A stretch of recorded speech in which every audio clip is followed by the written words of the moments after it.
Now to the beauty of the bay. More than 18 million people call the Chesapeake Bay area home. But this national treasure is rapidly changing and in jeopardy.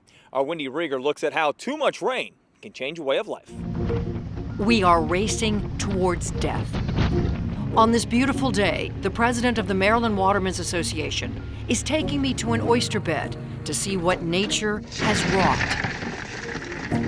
The stench alone tells you it's bad. That smell is rotten oysters, rotten shells, decaying. Robert T. Brown has been farming the depths of the lower Potomac at the Chesapeake Bay since he was 16, building his life and family on the bounty of oysters, rockfish, and blue crab.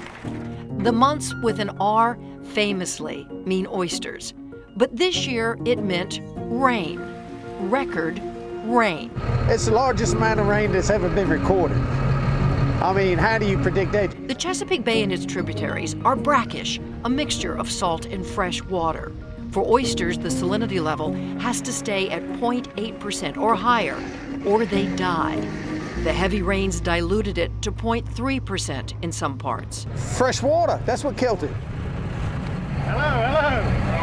How y'all doing? Bill Kalinsky, head of the Charles County Watermen's Association, has worked with the state to plant more than 10 million baby oysters in a 13-acre bed in the Wicomico River. And they were thriving when winter arrived. And actually, these oysters were alive back in January and December. And then what happened? We had 8 inches of rain, 9 inches of rain in January and into February, and that just put the icing on the cake. That kind of wiped them out.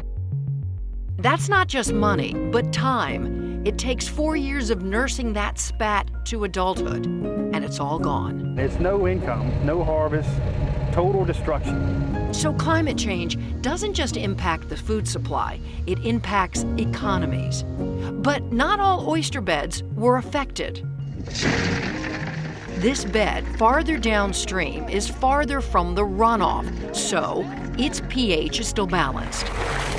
The heavy rains could have a rippling effect on these waters all year.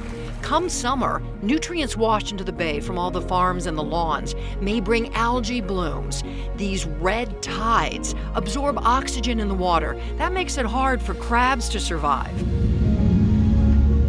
Robert T. finds some hope in the white salty streaks that form from the mist as we head in. And he looks to the sky, praying for a summer that's hot and dry. You are your own boss next to Mother Nature. She rules it all.